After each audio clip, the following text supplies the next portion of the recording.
100 años han pasado, y pese al paso del tiempo, esta llama sigue encendida, iluminando el camino de la fe y la esperanza de quienes confían en un nuevo avivamiento del Espíritu Santo.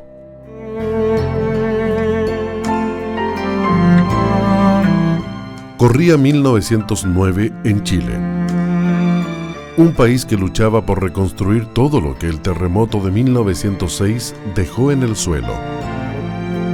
Valparaíso fue una de las ciudades más afectadas. Se estima que más de 3.000 personas murieron a consecuencia de la furia del planeta. Cientos de casas quedaron en el suelo. También la casa del Señor. Este movimiento comienza como consecuencia posterior al terremoto 1906. No hubo familia de Valparaíso que no perdió un deudo, que no tuvo una pérdida. Gran parte de la población se vio arruinada. Posteriormente viene el tifus, la coqueluche, el cruz, la difteria,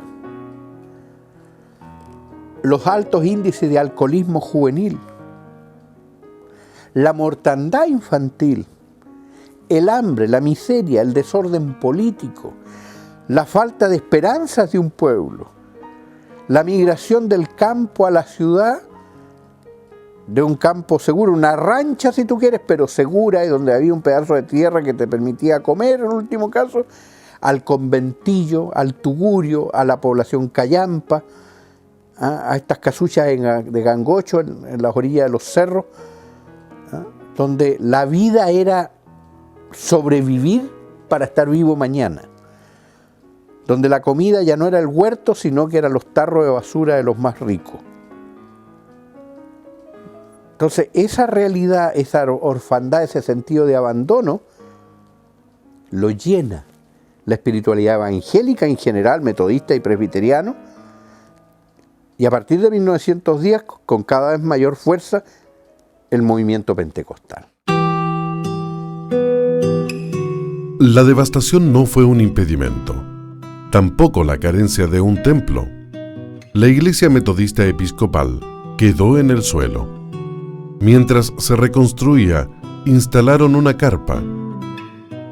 Así y todo, la congregación se fortaleció gracias a las reuniones en la fe de pequeños grupos en los cerros donde compartían la palabra de Dios y honraban su nombre, mientras se reconstruía a toda máquina la nueva iglesia.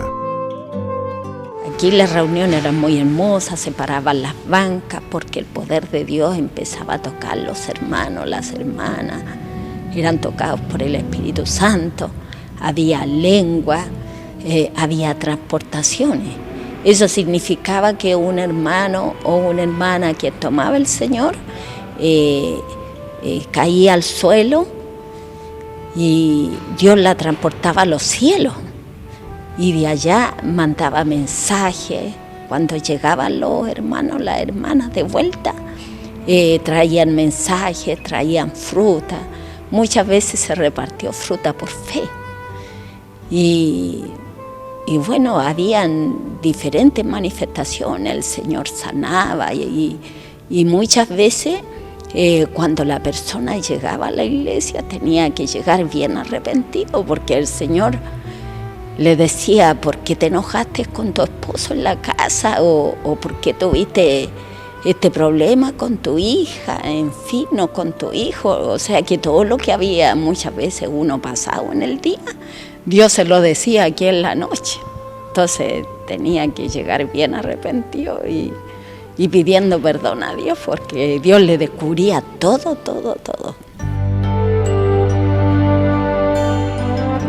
El pastor Hoover nació en 1858 en Freeport, Illinois, Estados Unidos, en el seno de una honorable familia cristiana metodista episcopal. Fue educado en ambiente de prestigiosos intelectuales que le permitió a los 25 años graduarse de médico cirujano. 6 años ejerció su carrera hasta que sintió el llamado de Dios a su obra. En octubre de 1889, llegó a Chile a proclamar el Evangelio junto a su esposa, Miss Mary Ann Hilton de Hoover. Entre los años 1890 y 1893 fue director del Iquique English College. En el mes de febrero de 1902, asumió la dirección de la Iglesia Metodista Episcopal de Valparaíso, lugar en que empezó una intensa búsqueda de renovación espiritual a través de la oración y el estudio de la palabra de Dios. Los primeros días de 1909, la congregación comenzó a experimentar las primeras señales del avivamiento. La iglesia de Valparaíso iniciaba el año con la tradicional semana de oración, pero en esta oportunidad ocurrieron hechos que rompían con lo tradicional. Recuerda el reverendo Hoover que se inició la reunión como de costumbre, pero todos a una voz rompieron en una fuerte oración, como por un plan concertado. Era como si la oración de un año hubiese estado encerrada. Estas hojas amarillentas y quebradizas dan cuenta del inexorable paso del tiempo. En ellas está la historia, escrita de puño y letra por quienes forjaron el pentecostalismo que germinó tras el derramamiento. Hemos encontrado acá en los registros de la iglesia que el pastor Hoover aparece como pastor William Hoover el 1 de mayo de 1910. El año 1909 se derrama en Valparaíso el poder del Espíritu Santo, pero los primeros miembros ya que registra la iglesia es en 1910. De ahí empiezan entonces todos los miembros probando. Si nosotros miramos la primera hoja, aparecen los guías de clase en forma bien ordenada. Después aparecen los ecónomos, que tienen que ver con los dineros, y después aparecen todos los hermanos exhortadores, que tenían la misión de exhortar la palabra de Dios. Y después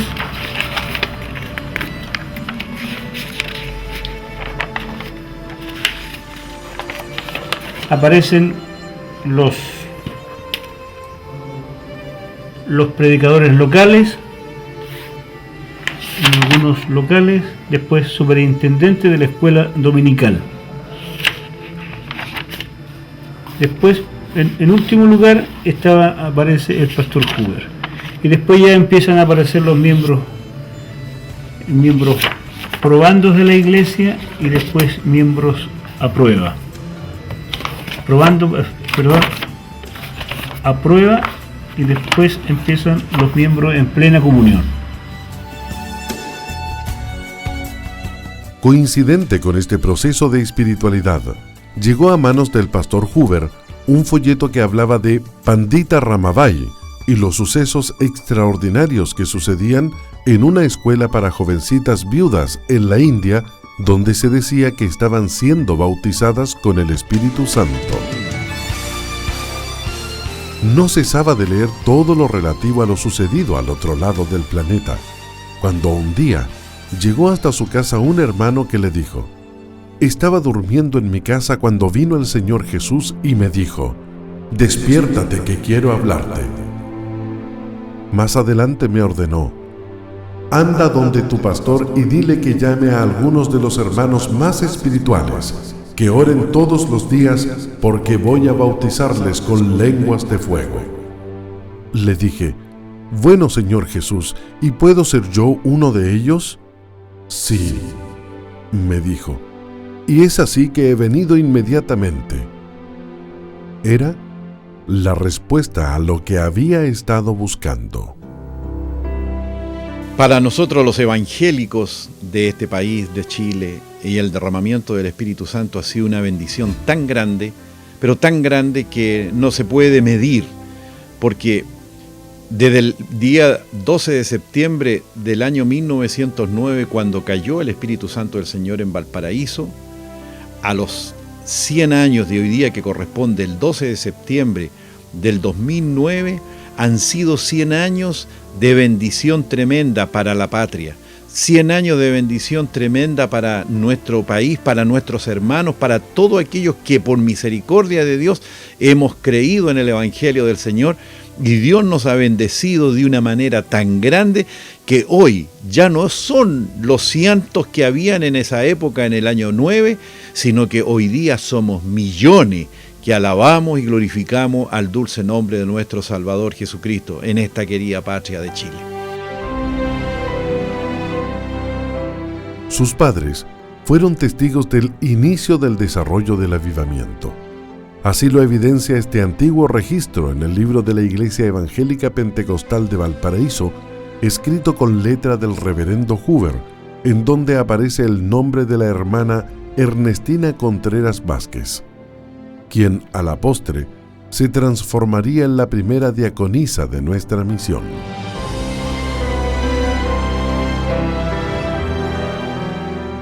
Ernestina Contreras, estado sin soltera, se recibió el 3 de abril de 1921. De prueba, dice. La iglesia de Valparaíso creció de manera vertiginosa. Prácticamente se duplicó el número de hermanos presentes en cada reunión. Las evidencias de la obra de Dios eran inconfundibles. Pese a ello, la oposición al avivamiento fue descomunal. Las críticas y juzgamientos, tanto por las autoridades eclesiásticas como civiles, eran cada día más duras. Bueno, los hermanos con mucho gozo, con mucha alegría, con el poder de Dios, predicaban el Evangelio Santo, pero cuando llegaban a Retamo 721, venían con sus espaldas todas sucias, su ropa sucia, donde muchas veces llegaban tomates, llegaban otras cosas y venían todos chorreados. Pero entrando ahí a Retamo 721, apenas ponían los pies adentro del templo, la gloria de Dios se mecía y el Señor los tomaba en danza, en lengua. Y era una cosa muy grande, muy bonita, muy profunda. También en los colegios, los niños eran muy perseguidos. Muchas veces eran un juguete para los demás, tanto para sus compañeras, como también para la profesora, porque siempre encontraba todo malo a ese niño o a esa niña que era de hija de padre cristiano. Así y todo, el avivamiento prosiguió su curso, pues la obra no era humana. El derramamiento expresado en el don de las lenguas entre los fieles, las visiones o sueños que algunos experimentan, las danzas, las risas, el espíritu profético, pero lo más importante, el llevar a otros el mensaje de salvación. Salir a la calle con la palabra de Dios. Una explosión de fe que se extendió por años y que aún se vive en nuestro país. Ha sido un tiempo de experiencias muy fuertes. Yo he tenido acá experiencias muy grandes porque el fuego de Dios está todavía aquí. O sea, yo por eso le digo, para mí el avivamiento no es algo de 1909 que el Señor lo hizo y ya y se acabó. No fue así. El Señor sigue manifestándose aquí en la vida de todo aquel que está abierto para recibir la gracia de Dios a través de la palabra, a través de la oración. Y para mí ha sido una experiencia muy grande, he tenido grandes experiencias espirituales, sobrenaturales, con el Espíritu Santo y la obra de Dios acá. Fue algo glorioso, algo bendito, porque en aquella época no se predicaba a la calle, pero ya con el derramamiento del Espíritu Santo se principió a salir a predicar a la calle, y los niñitos con sus mamás de 4 años, 5 años, ellos salían a predicar junto a sus madres a la calle y se colgaban de los hombres, tomaban las manos y le decían: Señor, crea en el Señor Jesucristo. Y ese contacto lo hacía temblar a la gente, porque recibían el bautismo del Espíritu Santo, y ahí en la calle se hincaban, pedían misericordia, Señor, pedían perdón a Dios, y Dios los perdonaba y eran una nueva criatura. algo tan especial, algo tan bendito que Dios ha dejado y que sigue latente en cada uno de nosotros ahora, y seguimos nosotros con esta alegría, este gozo bendito que da el bendito Espíritu Santo del Señor. Ha sido una bendición y un gozo el poder haberlo recibido también. El 4 de febrero de 1910, una comisión disciplinaria compuesta por 9 presbíteros formuló cargos contra el pastor Hoover y se le presionó para que se retractara. Hasta el distinguido obispo Bristol le pidió que regresara junto a su familia a Estados Unidos para que la iglesia volviera a su estado de sosiego y antigua tranquilidad. Pero su esposa, Mary Louise Hilton Hoover, gritó desde la galería: «No, Mr. Hoover, no regresemos a Estados Unidos. Comamos pan duro con los hermanos chilenos y sigamos con el avivamiento del Espíritu Santo adelante». Este fue el preludio de la iglesia pentecostal. Porque también aquellas iglesias que rechazaron las manifestaciones como expresiones de la superstición, de la histeria colectiva, de un montón de explicaciones que se quisieron dar desde el punto de vista racional o de la racionalista, tuvieron de alguna manera que hacerse cargo de esta realidad.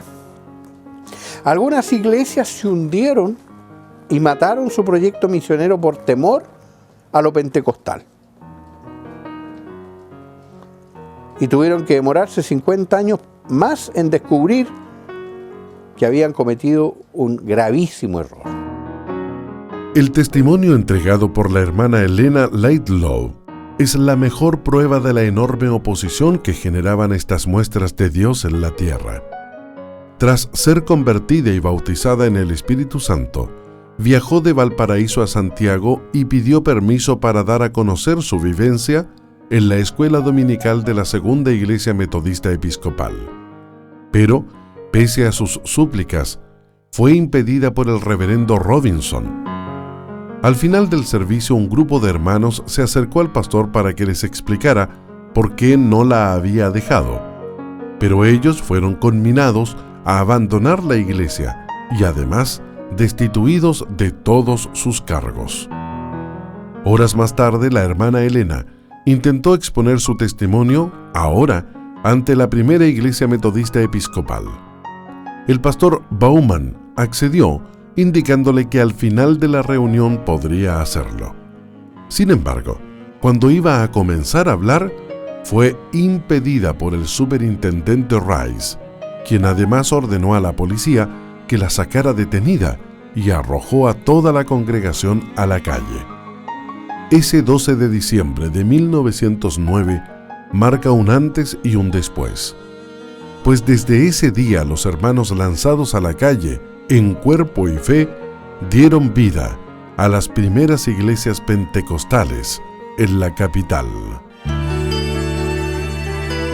Estas imágenes corresponden a la Iglesia Metodista de Chile, que se ubica en la calle Simón Bolívar de Valparaíso. En este mismo lugar se ubicaba la Iglesia Metodista Episcopal, la misma en donde el pastor Hoover comenzó su ministerio en el puerto. Solo quedan estas bancas y 4 sillones que hoy están en el altar.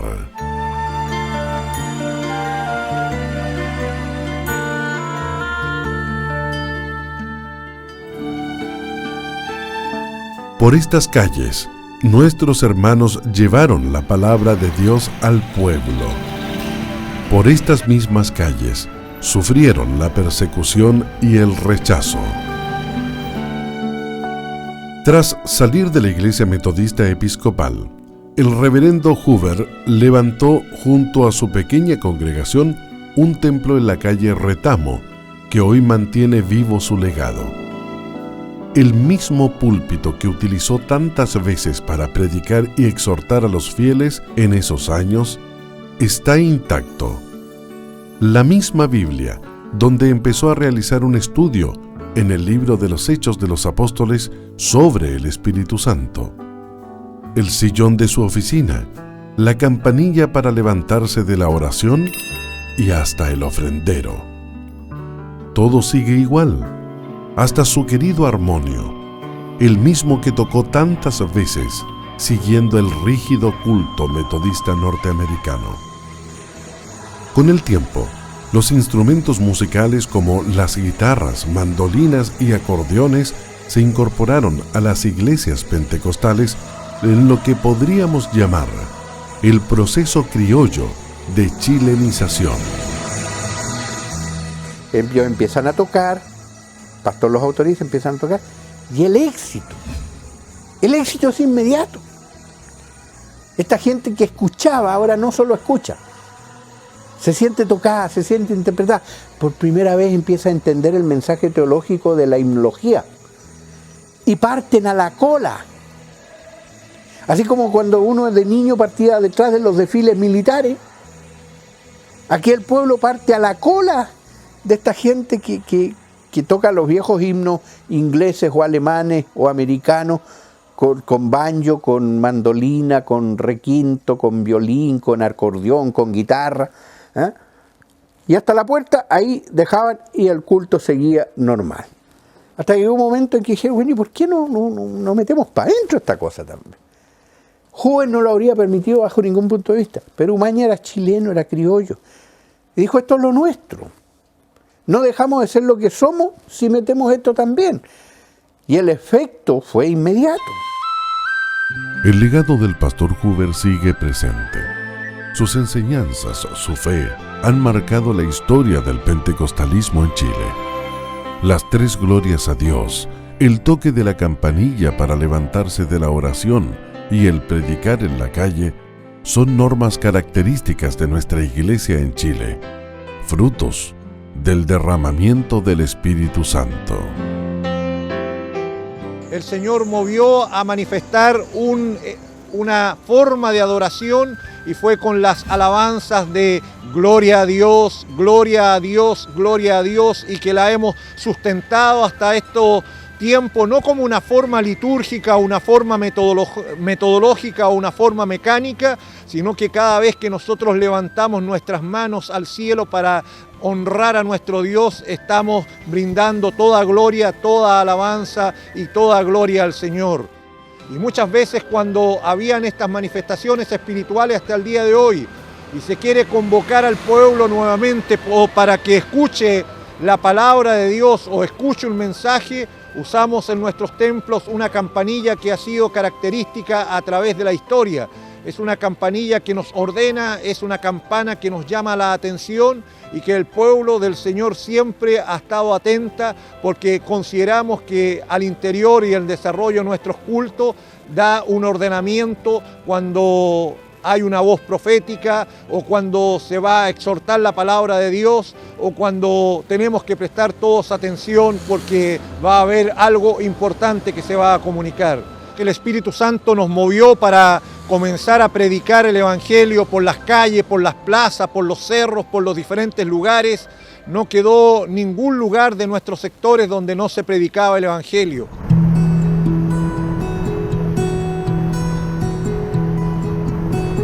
Este es Quintay, una caleta de pescadores ubicada a unos 30 minutos de Valparaíso. Aquí vive el tesoro, la reliquia, la historia viva del pentecostalismo de Chile. Ella es la hermana Alba, que con sus 103 años sigue compartiendo sus experiencias, su testimonio y predicando el Evangelio. Todavía recuerda y se emociona al interpretar el himno que cantó junto a su pastor minutos antes de morir. Cariñoso Salvador, huyo de la tempestad, a tu seno protector, fiándome de tu bondad.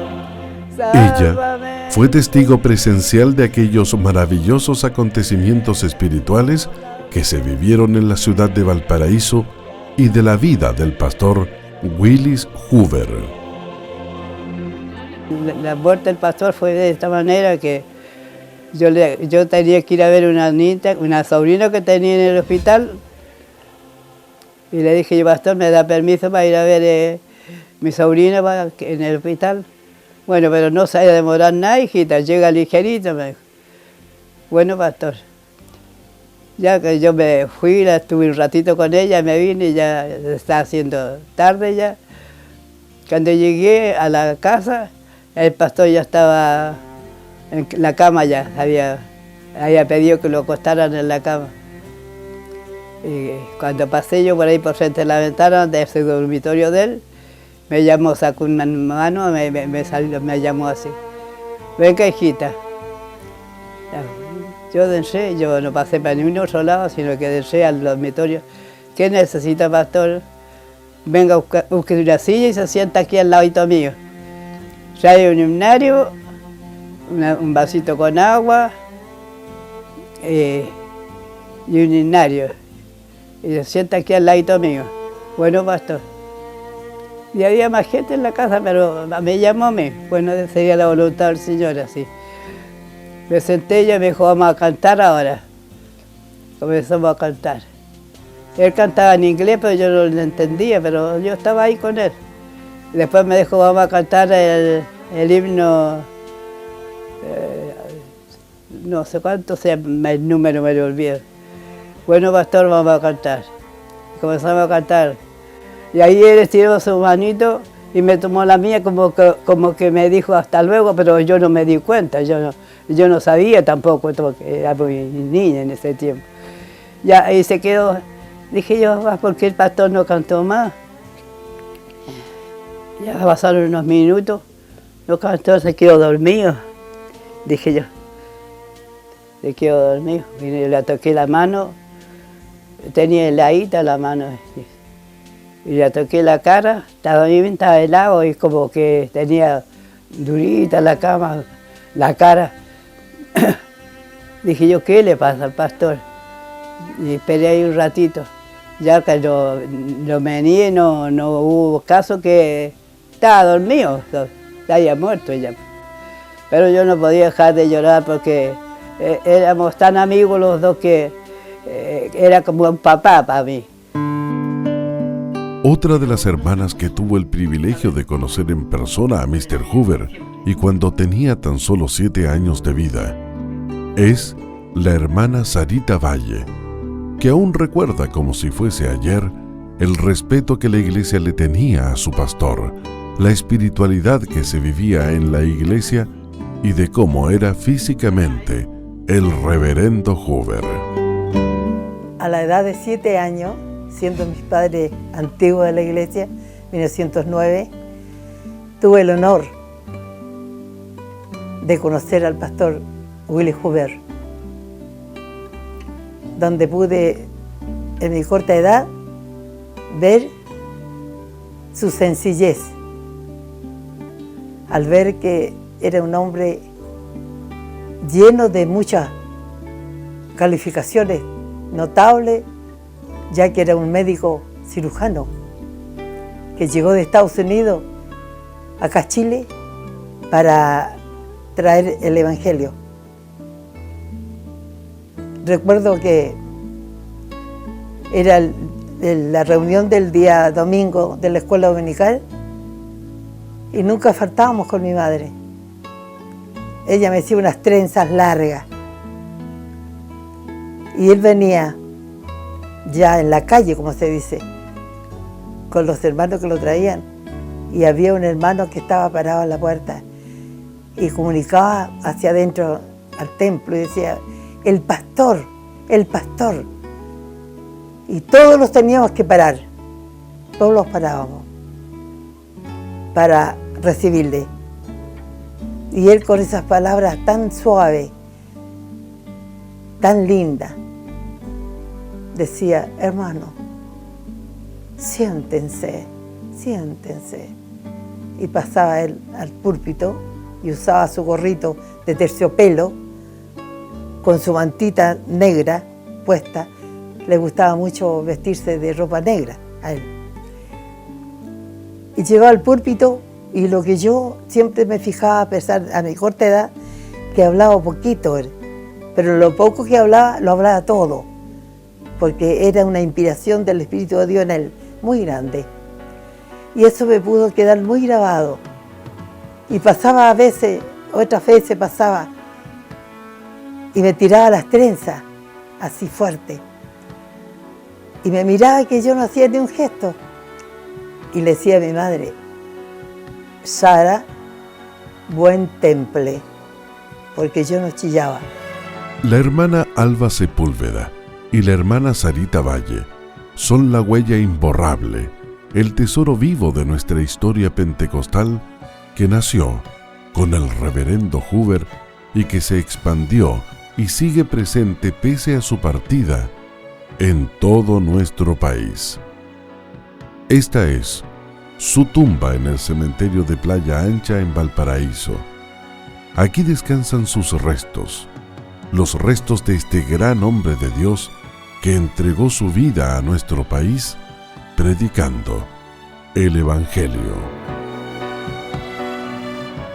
Los sacados de la droga, del alcohol, de la prostitución, de la vagancia, de la delincuencia, de la ineptitud, de la carencia de ética, de la inmoralidad, que están fuera de esos parámetros gracias a la acción de la predicación del Evangelio de Cristo en los sectores, particularmente en los sectores populares, por las iglesias evangélicas en general y pentecostales en particular, ha sido una contribución que este país jamás podría haber hecho y jamás podrá pagar con todo el dinero del mundo.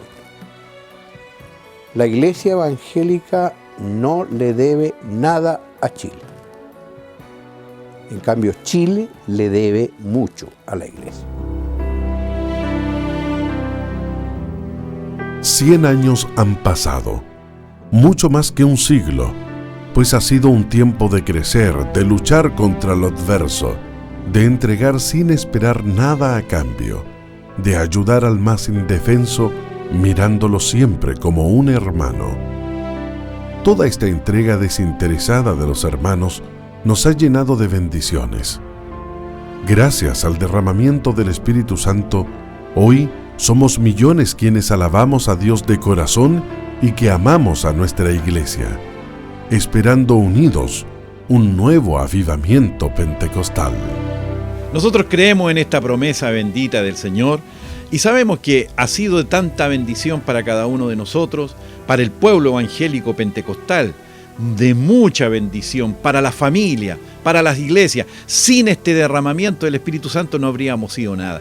Pero hoy día, gracias a su misericordia, también la palabra del Señor a nosotros nos habla y nos dice que en los postreros días será derramado. Tiempo en que estamos viviendo, tiempos finales, ahora será derramado el Espíritu Santo. Y como se dijo en aquella época que Chile sería para Cristo, ¿qué podemos decir nosotros en esta hora? Sino que también afirmar lo que se dijo allá, nosotros también lo afirmamos ahora, que Chile será para Cristo.